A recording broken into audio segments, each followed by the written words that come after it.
E você, distribuidor? Aproveite e abasteça o mercado com as bolachas tradicionais Rainha Isabel. Fone 3234-2063. 3234-2063.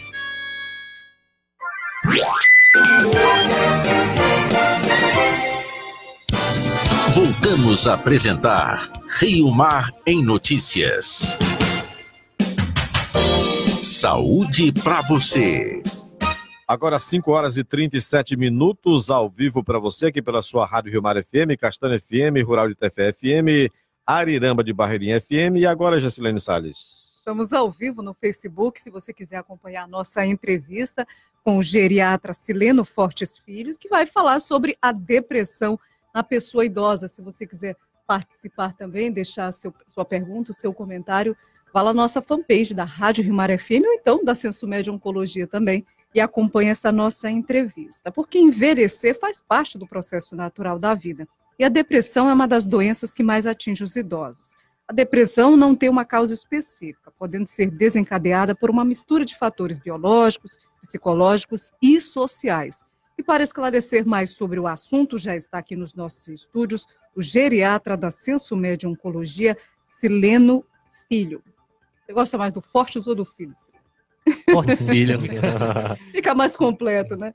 Seja bem-vindo aqui à Rádio Rio Mar. Eu que agradeço o convite, viu? Obrigado, e é sempre bom falar um pouco de envelhecimento. Exatamente, a depressão na pessoa idosa. É preciso ficar atento a esse tema, né? E em termos de números, Sileno, a depressão, ela se apresenta como uma doença preocupante que afeta os idosos? Sim, preocupante porque pode atingir até 15% da população idosa, e o que mais preocupa mesmo é a questão que ela é pouco reconhecida. Infelizmente, nem todos os médicos conseguem fazer o diagnóstico na primeira consulta. Tem um número muito interessante que cerca de 50% dos casos de depressão não são diagnosticados na primeira consulta. E nos pacientes oncológicos, esse índice tende a aumentar? Um pouco, sim, né? Porque, queira ou não, quando o paciente está enfrentando esse tratamento oncológico, é uma sobrecarga psicológica, né? E aí a gente às vezes tem outros fatores biológicos que podem sim aumentar a prevalência de depressão nesses casos, chegando aí até 20%, 25% nesses pacientes. Doutor, quais os fatores de risco para a doença e como ela afeta a vida dos idosos? Bem, a população idosa tem uma certa particularidade, né? Que muitas das vezes ele enfrenta nessa fase da vida muitas mudanças sociais, né? A gente vê um certo isolamento social, as perdas nessa idade são muito comuns, né? As certas limitações físicas, as múltiplas doenças, uso de medicações, tudo isso pode influenciar de uma certa forma uma maior tendência à depressão no idoso. Agora, deixa eu só fazer um adendo aqui. Nós temos sempre combatido aqui, por exemplo, os maus tratos aos idosos, né? E deve ser levado em conta como fator também de ele adquirir uma depressão, porque vive ali alijado ao processo de ficar só num quarto, né? E aquilo vai amofinando a pessoa e sendo pressionado também, às vezes, por quem cuida, né? Vem a questão que é prova cabal de que o neto, o filho fica com a pensão do idoso. Isso é um maltrato, né? Que leva qualquer pessoa à depressão, né, doutor? Exatamente, e acaba sendo até um círculo vicioso, né? A pessoa sofre maus tratos, entra num processo depressivo, e a depressão tem alguns sintomas no idoso que são muito particulares, por exemplo, não só a tristeza a gente sabe que é o mais comum, né? Mas a perda do prazer, né? A questão de não ter mais esse prazer em fazer as coisas. Muitos idosos, por exemplo, têm sintomas de não querer tomar banho, porque estão deprimidos, não querer sair de casa. E isso, às vezes, a família acha que é birra, né, que está fazendo de propósito, mas às vezes não, às vezes é um sofrimento que ele tem, que é uma doença que tem tratamento, e muitas vezes não é reconhecido, muitas vezes é visto como algo normal da idade. E é isso que a gente quer esclarecer aqui, que não é normal da idade e principalmente tem um tratamento e há melhora em muitos dos casos. Sileno, você falou logo no início da nossa entrevista que é uma dificuldade, né, até por parte dos profissionais, identificar, né, de fazer esse diagnóstico em relação à depressão. Já falou aí de alguns sintomas que a população precisa ficar atento para quem tem o idoso em casa poderia dar mais detalhes, né? Ao que ficar atento quando notar alguma situação semelhante a que você falou, o que deve fazer, como deve proceder, se já deve ir ao médico, enfim, certo. Conversar com o idoso, como é que deve agir? Certo. Essa pergunta é fundamental por causa disso. Então, eu vou repetir aqui. A parte da tristeza é algo, às vezes, mais claro, né? Mas, muitas das vezes, o idoso não se manifesta só assim. Algumas manifestações comuns são, por exemplo, distúrbio do sono. O idoso fica com insônia ou, de repente, fica querendo dormir mais, uma sonolência excessiva. A questão do apetite, muito importante. O idoso para de comer, por exemplo, né? Quando ele está deprimido, a falta do apetite.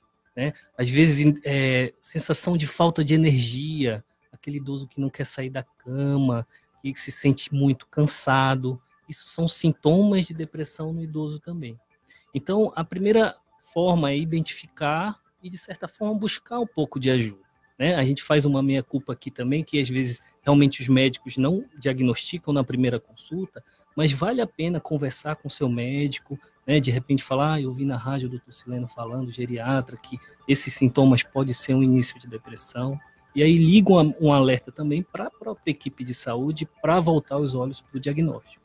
E, doutor Sileno, como que é realizado o tratamento? Até porque a gente sabe que, geralmente, os idosos eles já tomam muitos remédios, né? Muitos medicamentos. Falo isso até porque minha avó maternal já passou dos 90, então ela foi diagnosticada com depressão também, então já tem o remédio da pressão, tem o remédio de várias coisas, né? Ainda inclui o da depressão. Então, como é que é feito o tratamento para que isso também não afete a vida da pessoa? Exatamente. Os idosos sofrem do que a gente chama de polifarmácia, né? Que é o uso de várias medicações.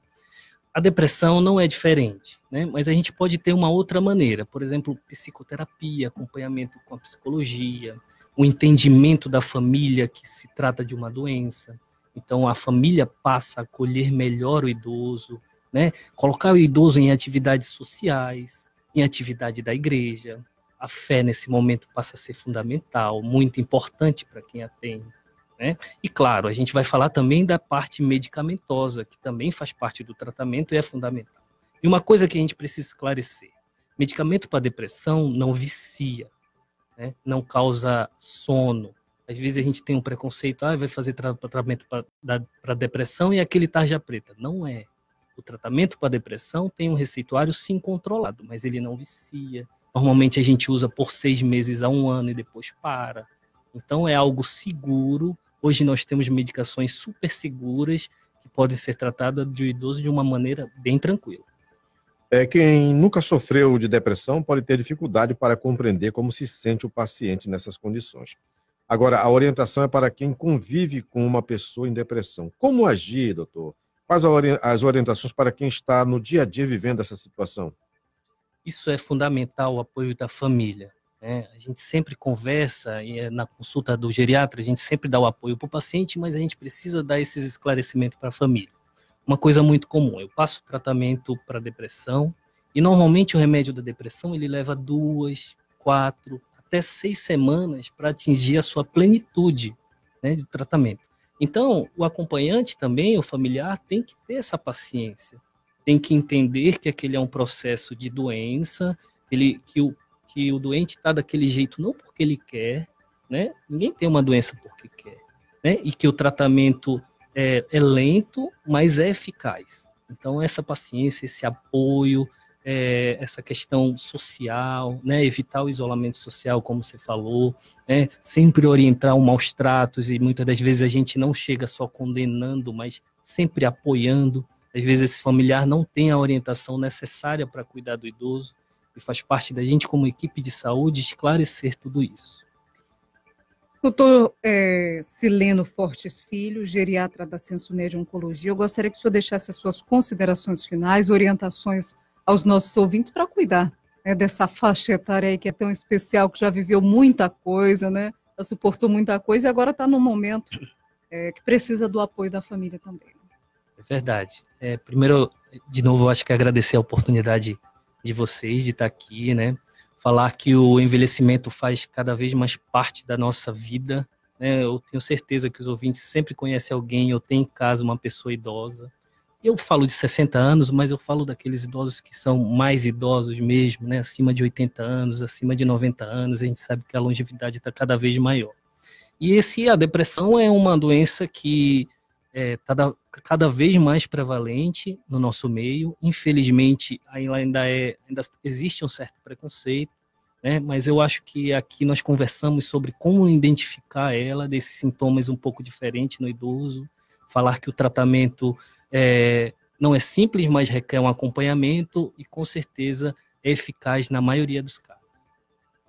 Só antes de encerrar a entrevista, eu vi alguns casos de idosos que eu conheço estão utilizando o WhatsApp para manter contato. Né? Tem uma amiga que, inclusive, ela diz, hoje eu vou atualizar os meus seguidores, os meus status para os meus seguidores saber o que eu ando fazendo. Então já começaram a filmar, né, utilizar a mensagem, aquele famoso bom dia, os idosos adoram pela manhã. Já tem idoso no YouTube aí. É preciso saber também utilizar esses meios para inseri-los também, né? Eu, como geriatra, recebo muito bom dia. Então, mas com certeza, esses meios, né, de socialização, a socialização faz parte de um envelhecimento ativo. Você fazer essa rede de amizades é fundamental. Obrigada pela sua participação aqui. Até a próxima. Até mais. Jornalismo com credibilidade. Minha gente, 11 pessoas foram atacadas por morcegos em área ribeirinha de Manaus. Uma criança de 2 anos está entre as vítimas. O Departamento de Vigilância do município anunciou medidas de prevenção. Conte pra gente, Cíntia Valadares. Um dos ataques aconteceu no dia 13 de janeiro na comunidade Nova Jerusalém, no Mimpindiaú, área ribeirinha da cidade, na calha do Rio Negro, mas só foi divulgado agora pela Censa, a Secretaria Municipal de Saúde. Segundo a